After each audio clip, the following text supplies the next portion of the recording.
Assalamualaikum warahmatullahi wabarakatuh. Waalaikumsalam warahmatullahi wabarakatuh. Alhamdulillah barokah.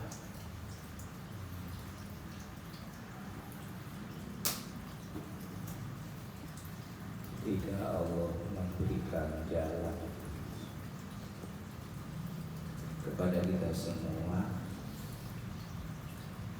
Raudhah bisa datang sendiri.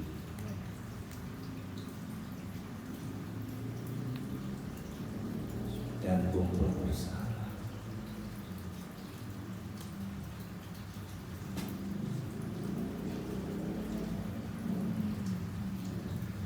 Ya, Allah kalau mengasih ya bisa saja, apa saja, ada yang tidak bisa bagi Allah. Sekalipun diangkut kita semua ke Raudhah ya bisa. Raudhah dibawa ke sini ya bisa. Raudhah itu kebun di antara kebunnya surga yang di dunia oleh Allah ditetapkan ma baina baiti wa minbari raudhatun min riyadil jannah, tempat antara Baitul Rasul, rumahnya Rasul, wa baina mimbarin, dan tempat mimbarnya Rasulullah, itu adalah Raudhah, salah satu kebun min raudhatin min riyadil jannah, di antara kebun-kebunnya surga. Sekalipun rumputannya barangkali kita masih di rumput sintetis, mudah-mudahan berikutnya Allah tumbuhkan rumput yang penuh ridho Allah. Amin.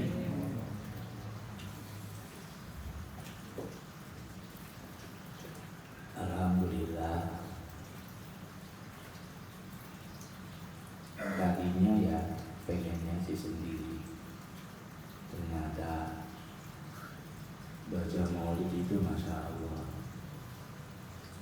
Jadi sekarang malah pengen bareng. Kalau tadi kemarin pengennya sendiri, ternyata Allah itu memperingatkan kepada kita semua,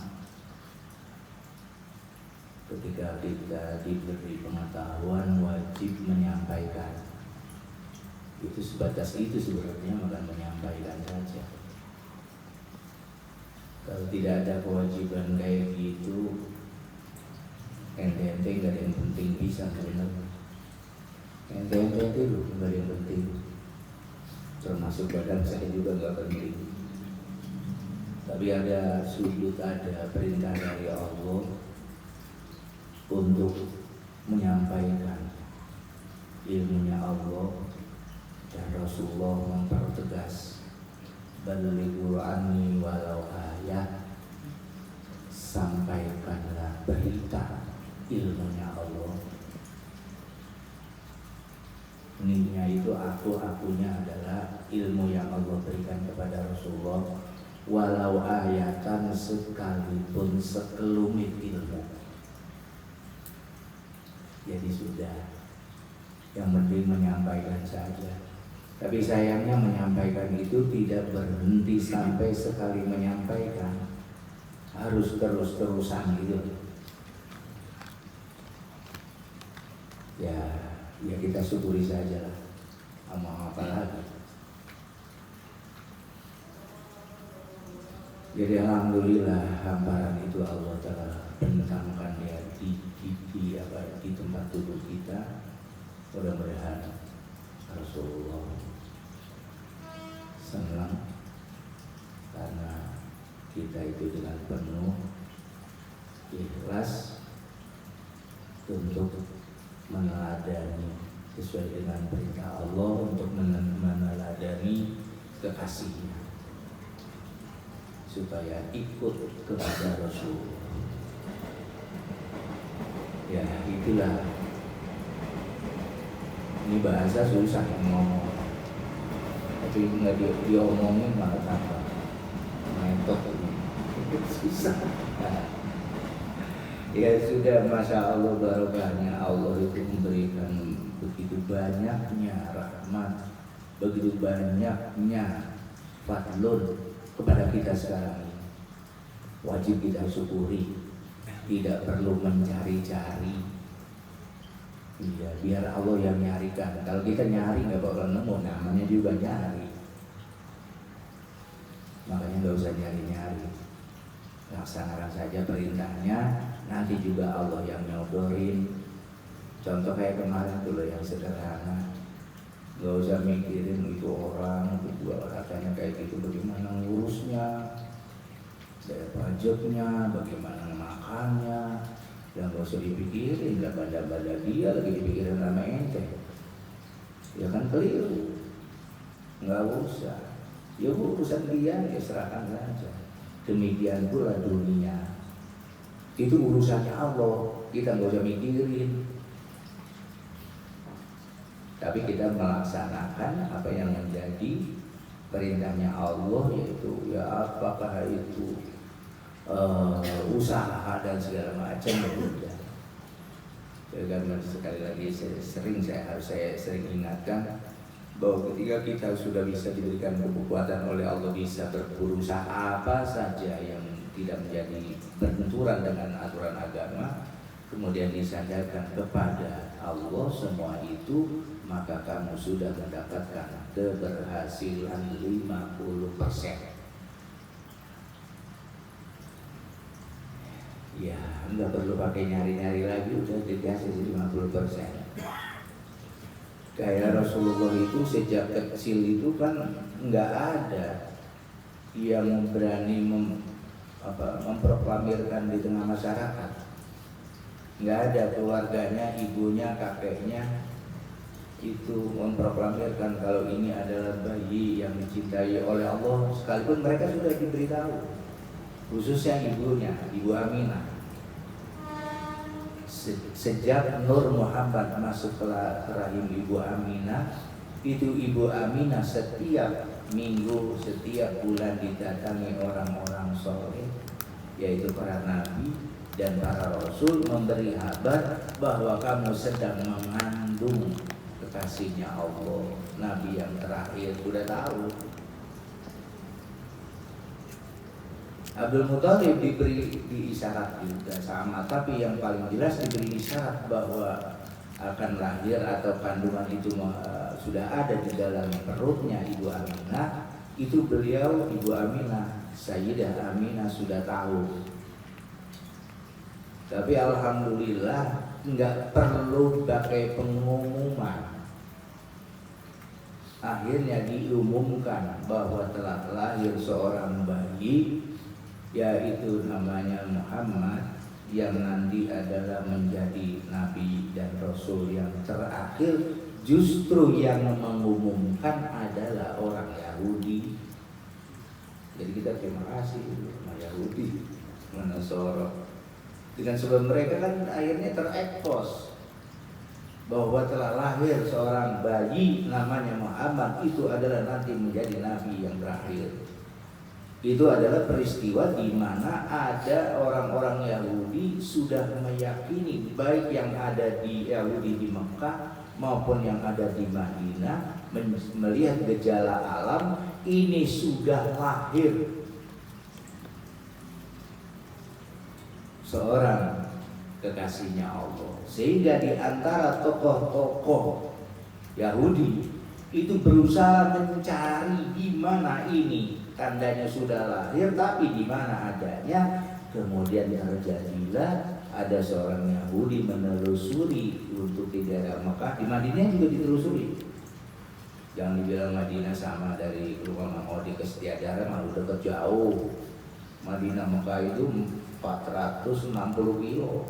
Jadi di Madinah sendiri sidak, sidak apa namanya itu? Orang beranak didatengin gitu loh. Apa? Di sweeping. Hah? Siapa mau itu? Diverifikasi gitu.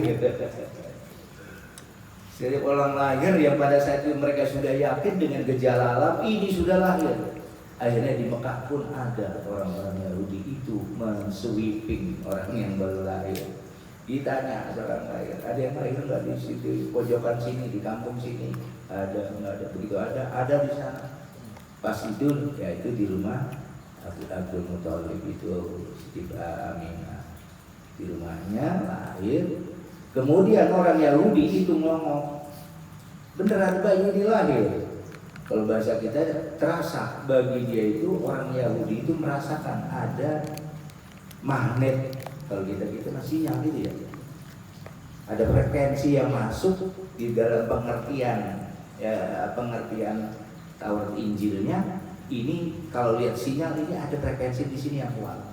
Sehingga masuklah ke rumah kakeknya menanyakan apa ada bayi yang baru lahir. Dia mana bayinya, saya pengen ngomokin, kalau kita mah nyecep gitu ya, bahasa kita nyecep. Nah, Abdul Muthalib ya tahu kalau itu orang Yahudi, tapi ya biasa aja, dia sudah merasakan kegembiraan yang amat sangat. Abu Lahab lagi jingkrak kesenangan. Jadi tokoh-tokoh orang Yahudi sementara nyarinya itu untuk memastikan apa benar itu. Begitu melihat bayi, dipersilakan melihat wajah Rasulullah yang masih bayi, masih merah bahasa kitanya, pingsan. Si Yahudi pingsan ya karena dia merasa ternyata lahir bukan dari keturunan gua, si akek kata itu ada sininya. Padahal dia sudah berusaha eksodus, pindah dari Palestina, dari Mesir, dari Syria, itu mereka pindah ke daerah negara-negara Arab di Arab, di Bani Quraisy, dalam rangka sudah 2 tahun mereka eksodus, tapi berusaha bagaimana nanti keturunannya itu lahirnya Rasulullah Muhammad itu diangkat dari keluarga mereka, ternyata gagal. Ya kayak seperti kenapa? Ya akhirnya orang-orang Yahudi memberitahu bahwa Rasulullah Muhammad Rasulullah Nabi dan Rasul yang terakhir sudah lahir. Jadi bukan keluarganya yang mengumumkan. Justru di kalangan Yahudi dan Nasoro mereka sudah mengabarkan, sudah menyampaikan. Itu kalau bahasa kitanya. Kalau kakeknya Abdul Muthalib bukan seorang tokoh sentral yang disegani dan ditakuti, di belakangnya ada Abu Lahab, pamannya itu mungkin sudah diculik sama Yahudi di Rasulullah. Dan mereka juga melihat ini bukan keturunan gua, ini tuh dihabisin dah. Tapi ya mereka cuma akal-akalan begitu, Allah yang menjaga Rasulullah dan sehingga selamat.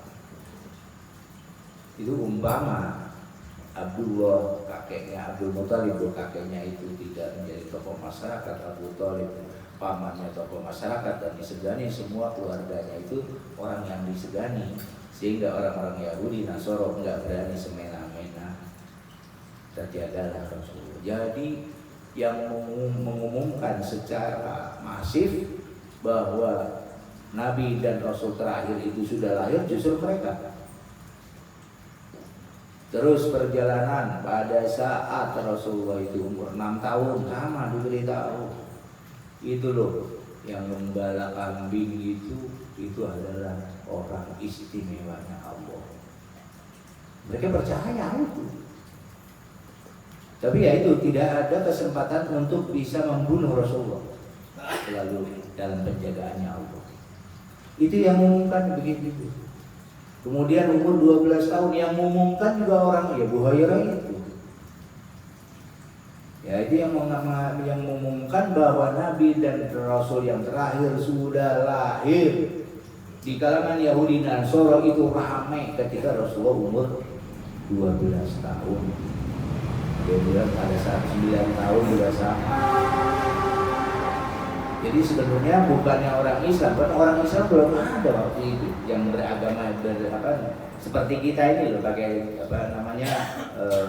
aturan-aturan yang sekarang. Pada saat itu belum ada. Rasulullah kan belum ada perintah untuk menyampaikan agama. Itu baru umur 12 tahun. Tapi yang memproklamirkan bahwa itu adalah Nabi dan Rasul justru adalah orang Yahudi dan Nasrani. Udah melangkah itu maaf ya.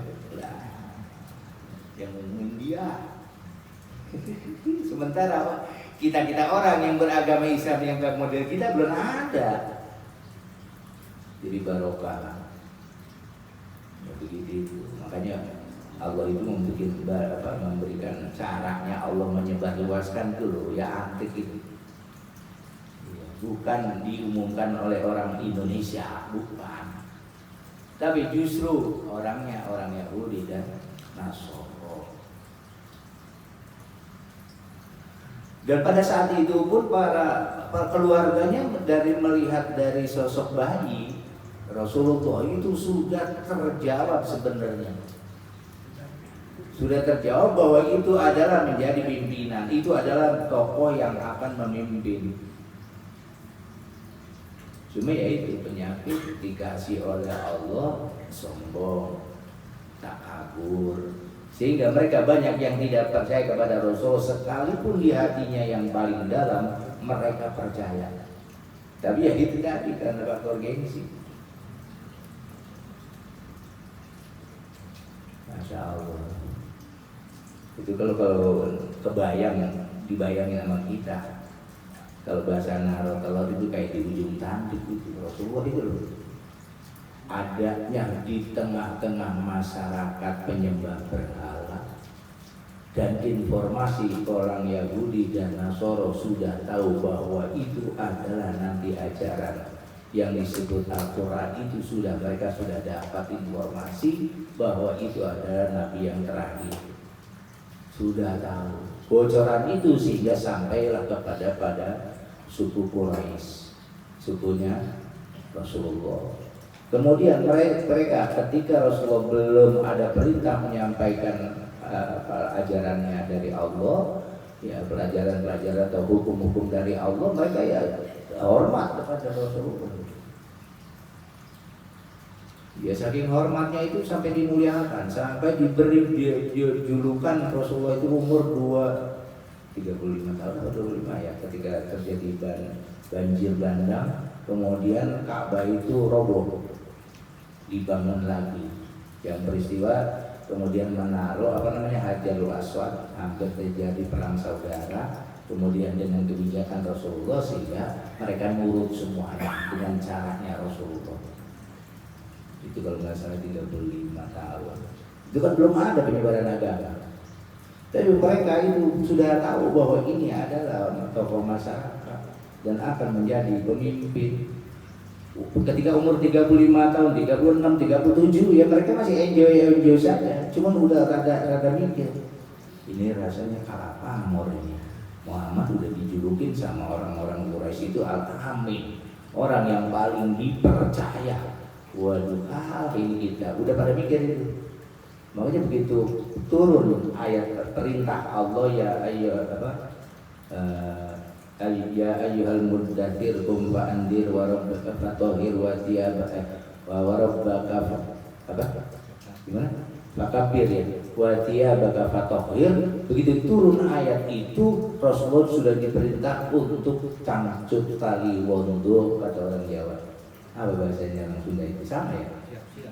Ya siap-siap dengan penuh kesiapan total untuk menyampaikan agama. Baru Rasulullah itu kemudian menyampaikan agama di tengah-tengah masyarakatnya. Dan para tokoh pada saat itu sudah melihat gelagatnya memang akan menjadi seorang pemimpin. Begitu Rasulullah mengangkat bendera, mereka semua menentang Rasulullah. Termasuk Abu Lahab, Abu Jahal. Itu tokoh-tokoh sentral itu. Jadi enggak ujuk-ujuk enggak suka sama Rasulullah, enggak ujuk-ujuk begitu. Karena perjalanan dari mulai umur 20, 25, 30, 35 itu kelihatan sekali jiwa kepemimpinannya. Sedangkan pada saat itu Rasulullah belum memberikan pelajaran agama, belum. Cuma dengan sikap dan perilakunya orang tunduk semua. Sopan, hormat kepada Rasulullah. Nah itu tadi ketika diperintah Allah untuk menyampaikan agama sudah ubah ada semua itu yang tidak ada ketidak. Memusuhi Nabi secara habis-habisan.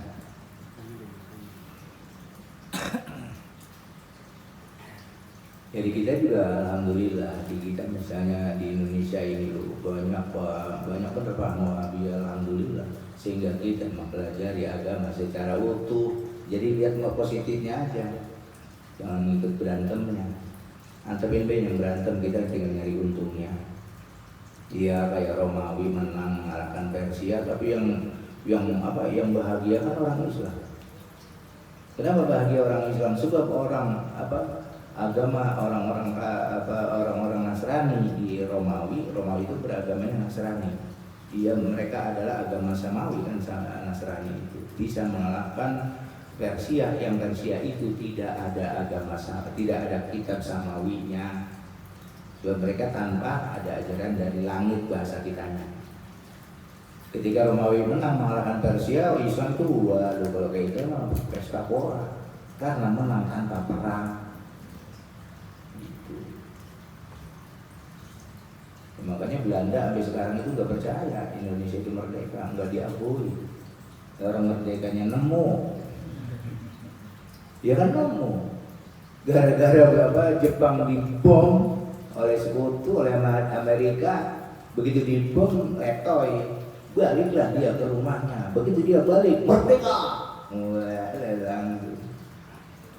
Lu sih gua pergi lu merdeka, gua berdoa amat, yang penting gua menang, terserah lu dah, lu mau sayang tapi mau kagak, yang penting gua merdeka. Ya selesai kan. Belanda sewot orang udah 350 tahun, udah keenakan bawa lada, bawa dibawa ke luar negeri, sehingga sampai sekarang itu belum secara total mengakui kemerdekaan Indonesia. Sebab merdekanya nyomot. Daripada mereka berdarah-darah, ini nyomot. Nah, kemudian kan diuji oleh Allah, kemerdekaan itu digonjang-ganjing lagi, maklum. Udah biasa minum susu di situ, makan daging ayam di Indonesia, motong bebek di Indonesia, begitu balik lagi dengan bebek orang ada di Belanda, balik lagi nguber lagi. Begitu nguber lagi lain persoalan, berhadapan dengan para ulama, karena orang udah dipiring lagi makan, lagi dicongkat musil, lalu apa? Marahlah para ulama. Nah, orang lagi ciplak, lagi makan kemerdekaan, asik, lagi rame-rame, lagi bebancakan, apa namanya? Makan bareng di nampan, apa namanya? Ayo. Kayak gitu dah bayangannya. Orang lagi seneng-seneng makan di nampan kemerdekaan, lagi seneng-seneng, dia udah ngerecotin, lagi nyomotin lauk segala macam, malah kan songong. Ditempeleng lah oleh para ulama sehingga mereka pada kalang kabut. Begitu ditempeleng, ya lah lu genengan ini orang ya kecil-kecil cabai rawit. Bayangin aja tuh, jenderalnya itu sebulan mati 2 lah kan, sok itu. Yang diagung-agungin ini adalah pimpinan kami, jago strategi. Ya di Surabaya dipotong mati. Ya itu. Jadi ketika kita nggak usah intervensi, makanya di dunia ini kita nggak usah intervensi. Ini mau urusan Allah, lagi intervensi baik. Nih kalau pengen bisa lancar baca sholawat yang banyak, lah emang Allah bisa diakal-akalin sholawat atau? Nah, kalau itu bisa seperti cerita umumnya orang, berarti Allah lemah. Lemahnya kenapa? Karena dibacain sholawat Allah kalah, kudu nerima, kudu bagi. Gila Allah, begitu lah ada kamusnya. Nggak bisa Allah diintervensi. Ini kita lihat ngomong di luar itu diubur-ubur luar begini. Nah ini ya, coba dah dipikir secara sehat, pikir aja. Orang tahajud rajin, nanti rezekinya murah, berarti ini pengen nyari rezeki, nggak usah apa-apa tahajud deh, ntar kayak Allah ngasih. Berarti Allah bisa dikutik-kutik pakai tahajud, kan nyambung. Coba itu gimana itu? Lagi ente baca ini, Mahmun kemarin apa nanya Buyang dia baca satu paragraf doang. Alhamdulillah nanya ke rumah, kalau nggak dia itu pecah kepala. Soalnya kayak tabrakan katanya, padahal kereta jalurnya masing-masing. Dap klik, tetap aja mah jalurnya beda-beda. Kalau salah cara pemahamannya bubar itu. Makanya ini gara-gara pengadi, siap dong haji hikam Pak Haji, akhirnya ada korban satu. Haji bagaimana nih saya ke pengadi, kayaknya belum keberatan tuh kan. Kata dia apa? Tersok banget. Sekarang karena ini udah dibuka, silakan teman-teman baca. Ketika ada masalah tolong kita musyawarahkan bareng-bareng. Enggak nungguin sebulan sekali kelamaan terbasi.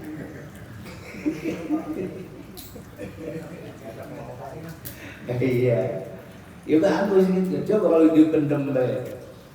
Nah, kayak Bang Mahmun masalah aduh. Kalau dia mau perlu dibikin Kalimantan masalah itu. Nanyanya di Kalimantan. Iya, enggak apa-apa. Artinya kita ini belajar bareng-bareng gini. Kami itu harus bareng-bareng memang. Jadi harus ada apa namanya sharing bahasa gayanya biar barokahnya ada. Udah, misalnya kalau Kalimantan Puyang berhenti juga dapat koleksi dia di rumah. Nggak usah ngaji, hikam dulu. Pada nekat-nekat banget, tapi mending sih daripada gak bisa ya.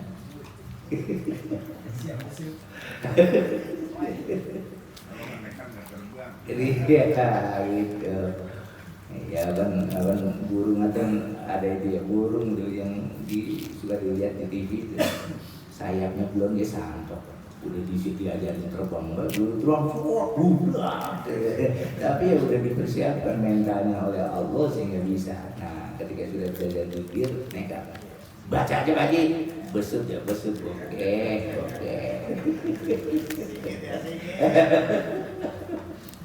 Iya masalahnya itu tadi, memang harus siap. Ya kita mau kapan lagi? Dunia ini cuma begini doang. Nah ini loh, galau saya udah hilang nih, alhamdulillah, insya Allah. Dia gara-gara Bang Mahmun udah tuh, rada longgar dikit. Sekarang udah enak ini. Saya dia lupa itu yang ditanya Bang Mahmun. Kemarin rasanya saya ngerti, sekarang lupa. Ya kita terusin ini.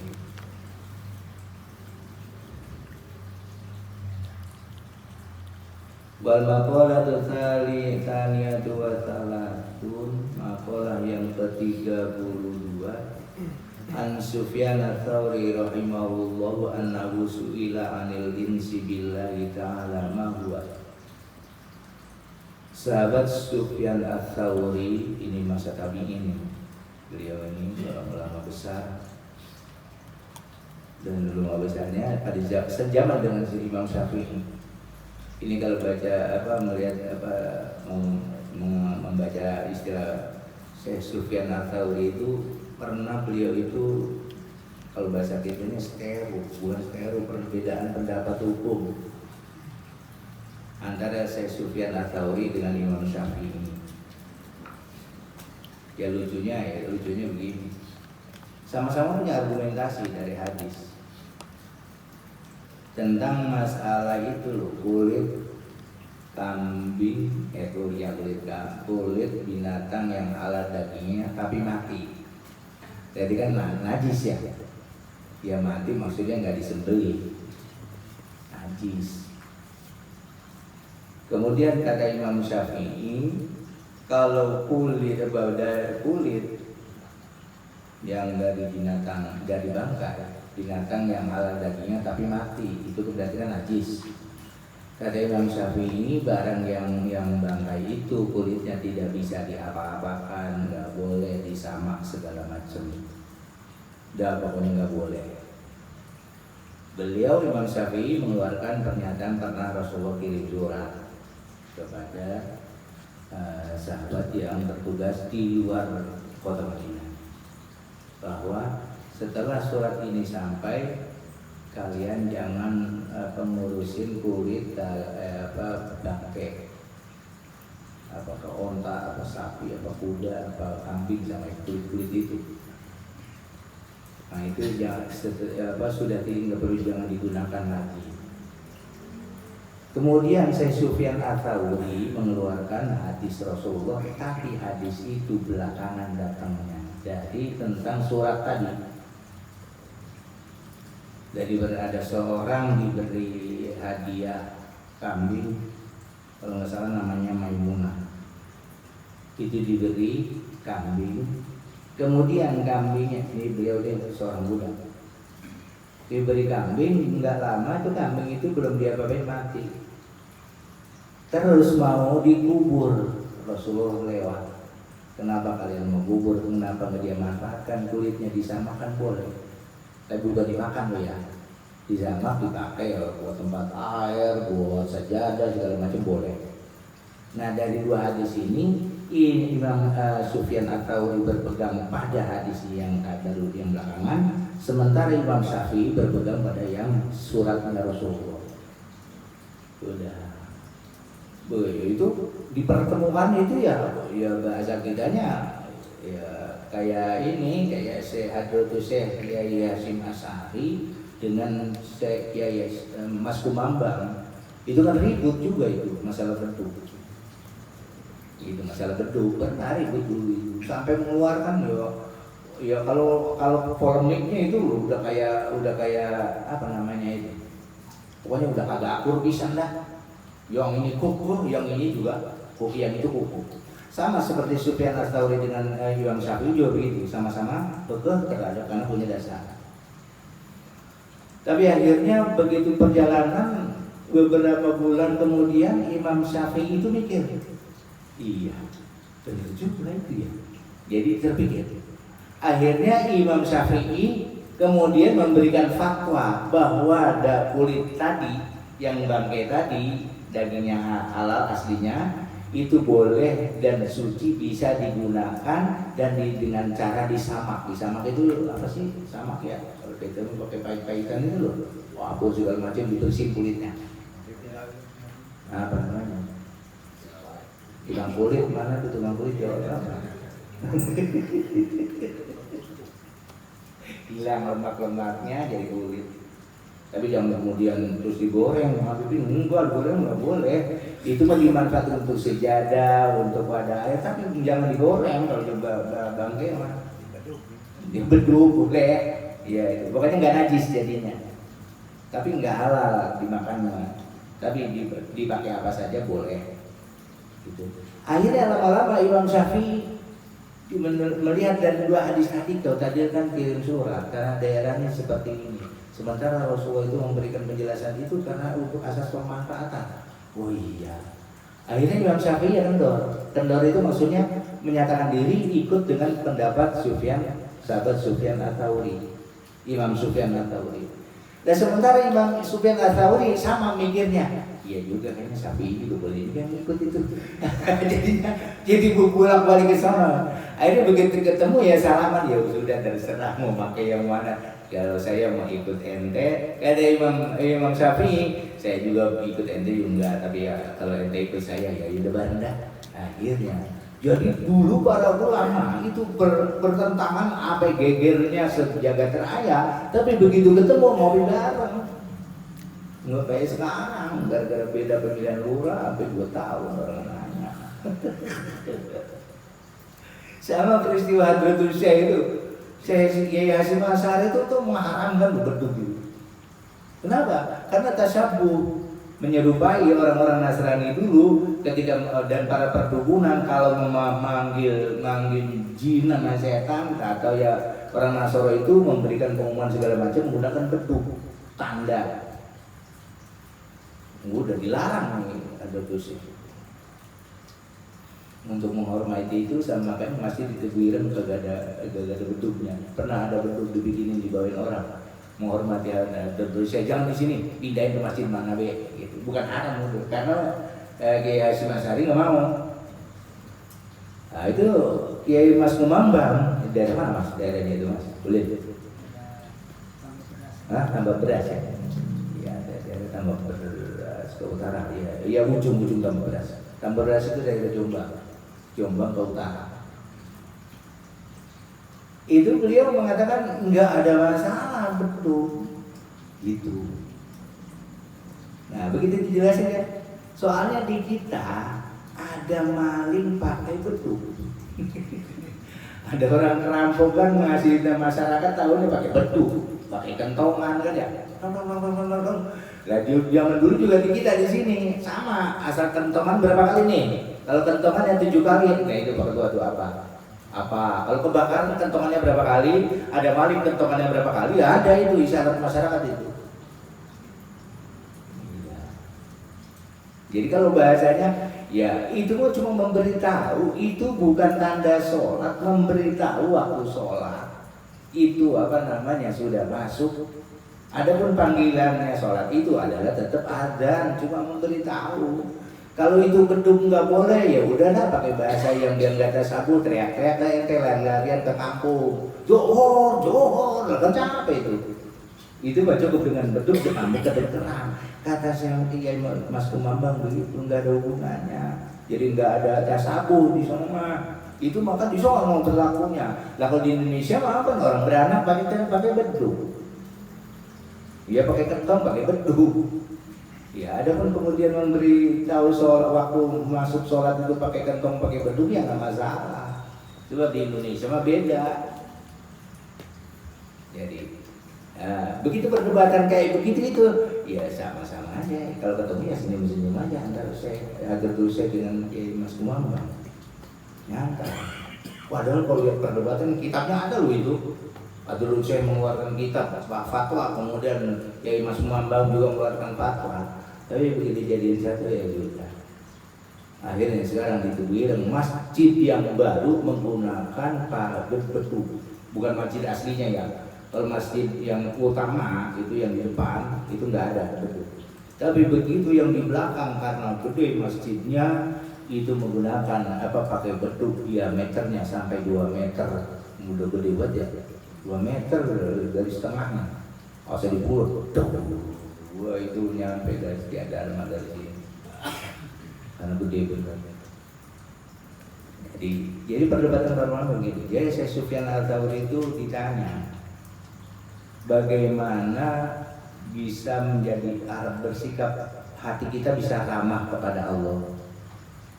Kadang-kadang kita sadis, ya Allah ya Rabb, nggak punya duit, kasih rezeki apa kan masa itu dikira Allah itu pegawai banget.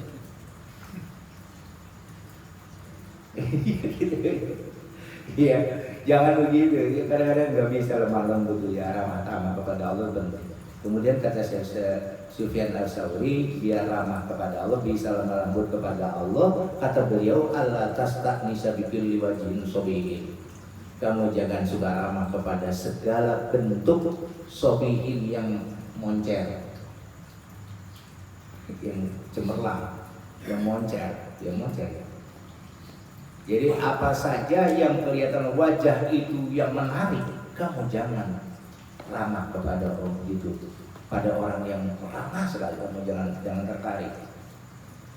Wala bisautin thayyibin, dan jangan ramah terhadap suara yang baik. Waduh, Masya Allah, nikmat. Manggil, suara nonton ngeliknya banyak. Ya, enak didengar, wasarin fil qalbi, dan hati membuat lega, hati itu terhibur. Nah, ketika mendengar suara yang bagus seperti itu, kamu jangan sekali-kali ramah dengan hal kayak gitu. Wala bilisanin fasih, dan jangan terpengaruh atau ramah dengan bahasa yang menarik, bahasa yang fasih. Misalnya ada orang pinter pidato sampai pidatonya itu membuat kamu terkesima karena dengan tutur katanya yang bagus, kemudian kamu ramah kepada orang semacam itu jangan kamu lakukan. Kalau kamu pengen ramah kepada Allah, lah iya suara bagus ya kan dari sono, ya. Kemudian ada orang ganteng dan menarik juga dari sono, dari Allah. Kemudian orang pintar pidato ya dari sono. Mestinya kita bukannya ramah kepada itu, tapi ramahnya kepada Allah yang menciptakan orang seperti itu. Dan kadang-kadang itu kenapa emang? Waduh, ada kayaan lagi ceramah. Apa emang? Wah, resep dah pokoknya menarik dah. Waduh. Jadi dia tonton ya gitu itu. Tapi lagi-lagi ente jangan ngomong di luar kayak begini ya. Di pelantong ente. Ini mah off the record. Ya soalnya kalau nggak pakai landasan itu masya Allah memang. Nah iya kita mau apa coba? Apa yang kita banggakan? Enggak ada yang dibanggain manusia. Manusia itu kan, ya masya Allah. Allah itu kalau ngasih gambaran loh. Aku itu bisa menciptakan yang lebih besar loh. Ciptaan tuh langit, bumi segala macam. Lah kalau ngurusin lu doang, lu mah gak ada apa ada artinya. Manusia doang, kecil banget manusia itu. Allah itu tuh bisa menciptakan langit dan bumi. Kamu boleh sombong-sombongan manusia, nggak ada artinya. Padahal apa namanya itu ketika kamu menyebut la ilaha illallah satu kali itu melebihi jagat raya nilainya. Dan termasuk badan ente dibandingin la ilaha illallah tidak ada gunanya. Nggak ada gunanya. Ya banyak kan keterangan-keterangan dari Rasulullah yaitu yang kemarin saya sampaikan di masjid juga. Orang sholat sunat 2 rakaat sebelum subuh itu nilainya sama dengan langit dan bumi beserta lebih tinggi nilainya daripada langit dan bumi beserta isinya, sementara isinya ada mengapet. Gak penting banget mengapet apa pentingnya coba? Gak penting lah. Cuma sholat rakaat 2 rakaat sebelum subuh nilainya kayak gitu tuh. Berarti kan masya Allah ya. Itu sebenarnya Rasulullah, Allah yang sering memberikan contoh itu biar kamu tahu itu loh, bahwa yang kamu agem-agemin itu nggak ada gunanya, nggak penting gitu maksudnya. Bukan nggak ada gunanya, nggak penting. Jangan suka mementingkan sesuatu yang tidak penting. Itu. Kalau yang nggak penting ya udah biarin aja. Jadi yang pertama tadi adalah jangan ramah terhadap segala sikap atau penampilan yang menarik, mencer wajahnya itu menarik, ganteng apa cantik itu nggak usah menjadi ramah. Ini kadang-kadang ya asal lihat rada kelimisan dikit batu deh terus pengen ngomongnya ramah. Coba mana nenek mana mau mana bang tahu mau kalau orang yang diajak mau nanya nenek. Iya kan? Coba yang ini bilang mau mana bang? Oh kesini nih mau mana? Perlu diantar bukan gitu namanya baca MS bahasa.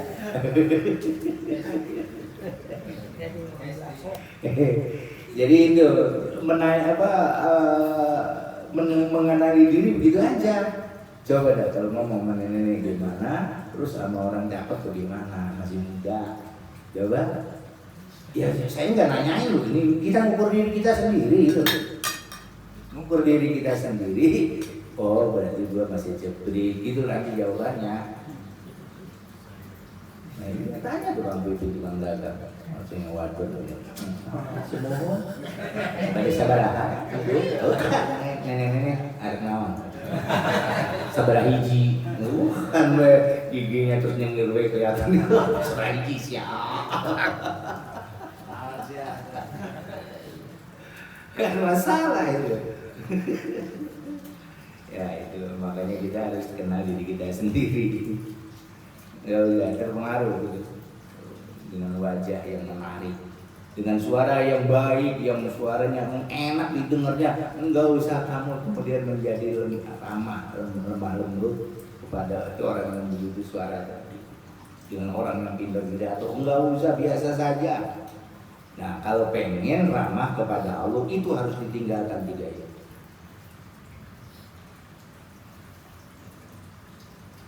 Kemudian adalah tentang pengertian zuhud oleh Ibnu Abbas.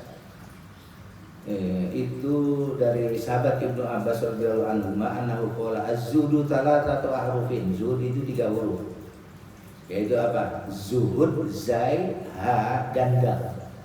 Zai itu kata Syekh Ibnu Abbas zada lil ma'adi, zada lil ma'adi, mencari bekal untuk pulang, yaitu akhirat. Apa yang namanya zadal ma'adi? Wa huwa taqwallahi ta'ala, tunduk kepada Allah Ta'ala. Itu pengertian zat. Wal ha, sedangkan ha ada lidini, petunjuk untuk agama. Perjalanan yang sulukun jalan menyelusuri jalan, suluku thoriqin, menelusuri jalan, yusilu, yang jalan itu bisa sampai kepada at-thariqatil Muhammadiyah, jalan yang terpuji. Jadi suluk itu adalah tadi apa tadi? Nah, suluk itu orang yang melangkah itu.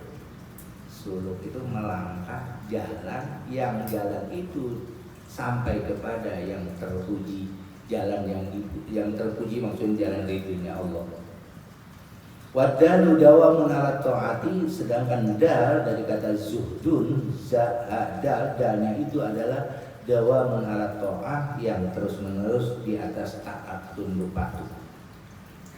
Kemudian kalau kata Syekh Ibnu Abbas yang lainnya fi maudin akhor, jadi pernah Syekh Ibnu Abbas menjelaskan seperti itu, zai itu adalah hamba dan seterusnya yang tadi. Kemudian dalam pernyataan yang lain itu zai itu tarkuz zina, mengabaikan segala sesuatu yang zina itu perhiasan misalnya, dunia itu maksudnya apa? Gemerlap, tidak tertarik dengan gemerlap dunia, itu zai. Walha, ha itu tarkul hawa, meninggalkan segala macam hawa nafsu. Apa itu hawa nafsu itu? Ai mahbubatin lin nafsi, yaitu segala yang disenangi nafsu. Wadalu, adapun dal itu takut dunia. Apa yang dimaksud takut dunia kata Syekh Ibnu Abbas? Min sana'il khalqi, dari pujian makhluk. Itu termasuk meninggalkan dunia. Wa minat tana'umi wa tawassu'i, dan juga termasuk menghindar dari segala macam kenikmatan-kenikmatan. Wa tawassu'i fil ma'akili, dan leluasa dalam makan. Pokoknya mumpung punya duit kita makan apa sampai puyeng. Pagi-pagi makan apa ini ya? Orang duitnya banyak. Siang nerahnya apa ya? Kata orang Jawa nerahnya. Kalau orang Sunda apa namanya? Nah, itu apa? Apa dia? Jadi siang ini makan mau apa ini ya? Dia cari itu ada berselancar otaknya tuh nyari steak, apa sate, apa tucok, itu namanya itu apa namanya itu tawassuk fil ma'akil. Terus minum juga sama, mbak yang pengen minum apa? Wal malabis, dan kepikiran waduh lepis apa cupra zaman dulu. Mikir wal masakin, rumah, tempat-tempat bagaimana yang biar nyaman. Beli villa di Gunung Sono, villanya longsor, tidak. Ngelamun mau apa baik itu? Nggak usah itu, begitu itu zuhud itu meninggalkan hal-hal semacam itu.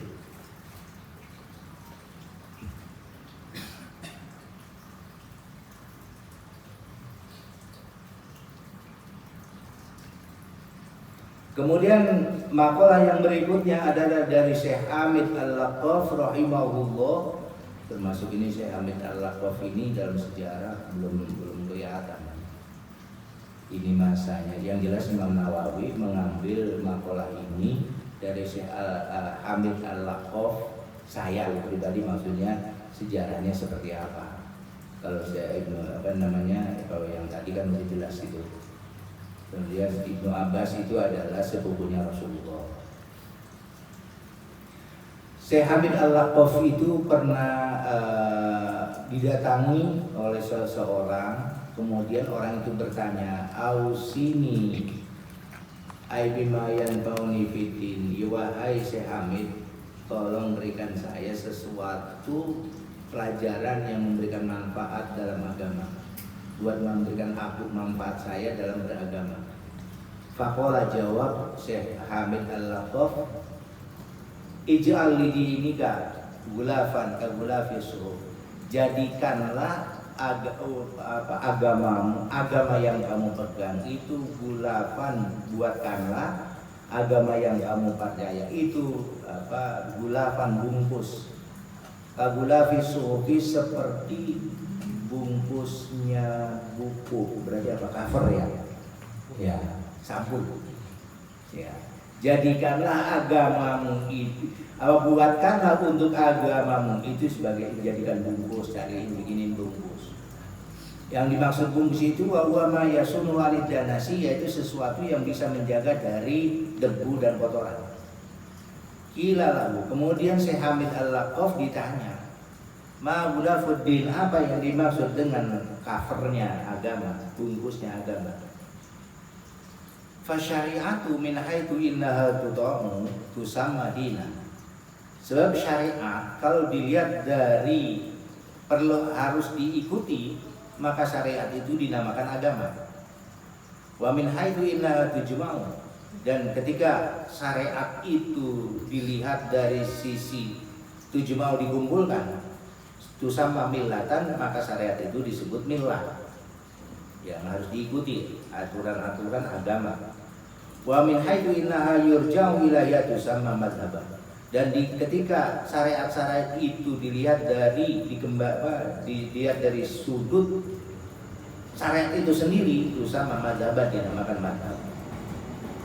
Qala lahu, kemudian bertanya kepada Syekh Al-Laqaf, kemudian Syekh Hamid Al-Laqaf jawab, gulafuddin tarkul kalami illa ma la budda minhu. Bungkusnya agama, pengaman agama itu adalah jangan banyak bicara, jangan bicara illa ma la budda minhu, kecuali terpaksa. Wa huwa ma la yasulul maksud, yaitu terpaksa itu apa? Sesuatu yang tidak akan bisa terwujud tujuannya kecuali dengan bicara. Ya sudah, harus bicara, karena harus bicara itu. Bicara itulah yang kemudian untuk sampai satu maksud, yaitu berkaitan dengan urusan dunia. Kalau nggak penting ngomong tadi nggak ada tujuan itu untuk memperjelas apa yang dimaksud, ya nggak usah ngomong. Kalau memang harus bicara, yaitu sesuai dengan kebutuhan, bagaimana penyampaian itu harus sesuai dengan tujuan, yaitu maksudnya biar sampai. Kalau diem baik mau bagaimana, nggak bisa. Qala Sulaiman alaihissalam, idza kana al-kalamu min fiddatin, kata Nabi Sulaiman alaihissalam, jika bicara itu adalah dari perak, kana sukuti min dahabin, maka diam itu adalah emas. Ini berarti ada kata mutiara itu ya, ini dulu sumbernya dari sini loh, dari Nabi Sulaiman. Diam itu adalah emas. Terus kalau tenggelam kelelap. Ada yang menulis ini zaman dulu bocah. Tenggelam apa? Jadi diam itu malah emas. Wal mana idza kana al-kalamu fil khairi kal fiddah husna. Maksudnya adalah ketika bicara itu bicara dalam kebaikan itu seperti seperti perak. Bagusnya seperti perak, karena sukuti minasyarri kadzabi fil husni, maka diam dari perbuatan buruk itu diibaratkan adalah emas. Jadi ketika kita bersikap terhadap sesuatu yang diharamkan oleh Allah, kita tidak bersikap apa-apa untuk pribadi kita, itu nilainya jadi emas. Orang bicara menyampaikan sesuatu yang kebaikan, itu bicaranya itu adalah nilainya perak. Tapi begitu diam dia terhadap sesuatu yang tidak menahan dirinya dari segala yang diharamkan, menahannya itu, tidak membicarakan itu, jadi emas. Bukan berarti ada kemaksiatan kemudian di depan kita enggak dikasih tahu, bukan begitu. Maksudnya kita sendiri itu, kita menjaga diri kita dari segala yang buruk. Nah, kemudian itu nilainya diam kita itu adalah kadzahabi, seperti emas. Wasakitu fil haqqi kan natik fil batil. Orang yang diam dalam kebenaran, artinya dia benar, kebenaran itu dia diam saja udah, Artinya dia untuk dia sendiri. Kan natik, arti kebenaran yang dia miliki itu tidak pernah dibicarakan kepada orang lain, ya cukup dia sendiri saja. Itu seperti kan natik fil batil, dia seperti orang bicara dalam kebatilan. Sekali lagi, wasakitu fil haqqi kan natiki fil batil. Orang diam dalam kebenaran. Artinya kebenaran itu harusnya dia kulil haqqa walau kana murad, kan gitu kata Rasulullah. Sampaikanlah kebenaran sekalipun pahit getih. Lah kalau kebenaran itu didiamkan saja, itu namanya dia seperti ngomong dalam kebatilan. Sudah tahu kebenaran itu harus disampaikan, disimpan dewe. Tidak diberitahu bahwa ini kebenaran, tapi dia tidak mau bicara itu. Dan berarti orang diam yang dalam kebenaran disimpan oleh dia tidak disebarkan, berarti itu karena bil batil, seperti orang ngomong kebatilan. Padahal yang disimpan barang bagus, hak. Nah itu memang menyimpan barang hak itu sampai begitu benernya. Tapi alhamdulillah umur sampai. Amal dari mulai tahun 91 membuat TWK sampai terkentut-kentut ya. Terus saja berproses, alhamdulillah sekarang begitu ditantang, bagaimana? Siap? Oke. Budaya hikam, bebas saya. Secara pintu udah bebas saya kan, terserah saya mau. Cuma begitu, ketika kebebasan yang diberikan oleh Allah, timbullah kejenuhan. Untuk apa berteman? Model ente begitu loh, kan kenceng itu jadinya. Tapi kalau melihat perintah Allah sampaikan agama, sekali bentuk pahitnya sampaikan saja. Udah, kamu cukup menyampaikan. Ud'u ila sabili rabbika bil hikmati wal mau'izatil hasanah wajadilni ud'u ila sabili rabbik. Jalannya ilmunya Allah itu loh harus kamu sampaikan. Dan nasihat-nasihat juga harus kamu sampaikan. Dan ketika ada orang yang tidak percaya atau orang yang komplain kamu, ya sudah hadapin saja, alati hasan. Kalau udah alati hasan masih ngeyel baik, ya anta mayitun wa antumul mayitun. Kamu juga sahabat mati sama baik, mereka juga mati. Tenang aja, nggak usah mikir. Kita kan sebenarnya kita nggak dikasih mikir apa Allah gitu. Kadang-kadang kita juga sok pinter sih.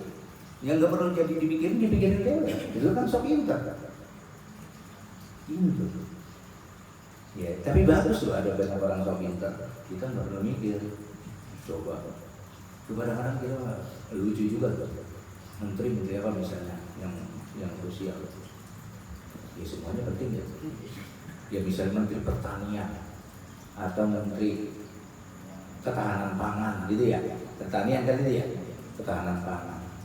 Nggak ada menteri kita dulu orang makan di kampung. Begitu suasembada pangan yang gagah banget siapa? Menteri ya. Padahal macul kayak gagah. Coba tuh petani ogah nyawa biar menterinya buat apa ke belakang nggak bisa ketahanan pangan. Tapi itu kan bagus. Struktur kenegaraan harus keadaan kayak gitu. Adapun kemudian dia jadi setan aku ya terserah. Enggak, itu kan teori bagaimana negara itu biar itu kan orang-orang pintar-pintar semua itu. Itu kan bintangnya di atas kertas. Begitu coba justru lari ke kampung dia tanya tukang nyawa. Gimana Bang? Situasi ekonomi nggak mati saya, yang penting saya makan. Nggak ngeribetin pemerintah. Kan gitu omongannya sederhana kan ya. Gua itu dia aku itu. Ini loh. Oh iya benar. Tapi kalau nggak begitu ya sudah ramai. Makanya kalau mereka itu ngaji kayak model kita itu jadi menteri malu loh. Aku. Ya Bang apa itu gaya banget. Hajar, perik deh. Wah, saya nggak habisin itu. Bukan yang gitu kayak punya negara deh. Kepo. Biasa aja gitu nyangga ya, kalau memang harus dilakukan lakukan saja biar ramai. Kalau nggak begitu kan kita nggak ramai. Jadi penting ramai itu. Tapi jangan sudah ikut rame-ramean, ramai beneran. Ya. Hari tadi kita kan rame itu baca maulid kan rame itu, masya Allah. Barokahnya begini luar biasa. Ya sudah, nggak usah diterusin aja. Sudah nanti bilang mundur lagi sedikit ya, oh enggak. Tarkul kalami ila ma la budda minhu, jangan bicara kecuali sesuai dengan kebutuhan. Ya udah nanti wallahu a'lam bishawab. Allahumma shalli ala sayyidina Muhammadin fil awwalin wal akhirin wa sallim ala Allah tabaraka wa ta'ala kulli sadatina sadi Rasulillah. Bismillahirrahmanirrahim. Alhamdulillahirabbil alamin. Hamdan yuwafina wa yukafi'u mazida. Ya Rabbana lakal hamdu wa lakal syukru wa lakal hamdu wa lakal ridha wa lakal hamdu yang lebih jalani wa kita terima bismillah. Allahumma inna ilman afqahu wa ramina wa rizqna fahman nabiyina hibdal mursalin wa ilhama malaikatul muqarrabin. Allahumma aftah alaina futuhal arifin ya arhamar rahimin. Rabbana atina fid dunya hasanah wa fil akhirati hasanah wa qina adzabannar. Wa sallallahu ala sayyidina Muhammad wa ala alihi wa sahbihi wa barik wa sallim. Subhana rabbika rabbil izzati amma yasifun wa salamun ala al-mursalin walhamdulillahi rabbil alamin. Assalamualaikum warahmatullahi wabarakatuh.